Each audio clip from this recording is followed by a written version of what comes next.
5వది 24వ వచనం.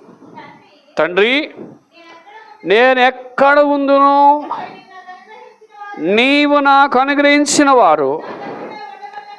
ఆమె దేనికి స్తోత్రం చెప్పండి. యేసు అందరూ 2 చేతుల పైకి చెప్పండి. యేసు ప్రభువారు ఎక్కడుంటారో మనం కూడా. ఆమెన్. హల్లెలూయా, హల్లెలూయా. మీరు లోకంలో చాలా గుళ్ళు ఉన్నాయండి. ఆ గుడిలోకి వెళ్ళడానికి అవకాశం లేదు, ఉందా? మీరు ఎక్కడికంటే వెళ్ళండి, ఆ గుడిలోకి వెళ్ళే భాగ్యం లేదు. ఎక్కడి నుంచి చూసి ఇలా దర్శనం బాగా జరిగిందండి అని చెప్పుకోవడమే. గుళ్ళోకి వెళ్ళేది ఎందుకు? మన గుళ్ళోకి ఎవడైనా రావచ్చు, అంతేనా? మన గుళ్ళోకి ఎవడైనా రావచ్చు. గుడి అనేది ఒకడు వస్తే అపవిత్రం అయిపోయేది గుడి కాదు. లేకపోతే ఈ జాతోడు రావాలి, ఈ జాతోడు ఇక్కడికి వచ్చి దేవుణ్ణి చూడాలని ఇదేమీ లేదు. యేసుప్రభు ఎలాంటి దేవుడు తెలుసా?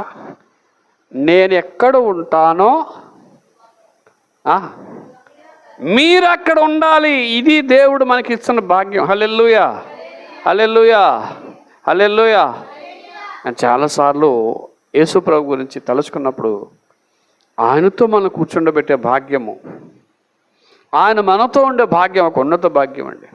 ఇది నేను మీకు ఇస్తానంటున్నాడు. మీరు నాతో ఉండాలి. నేను ఎక్కడ ఉంటానో మీరునో.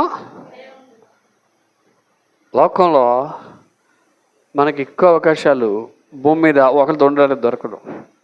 ఇప్పుడు మీరు చంద్రబాబు నాయుడు దగ్గరికి వెళ్ళి పక్కన కూర్చోగలరా?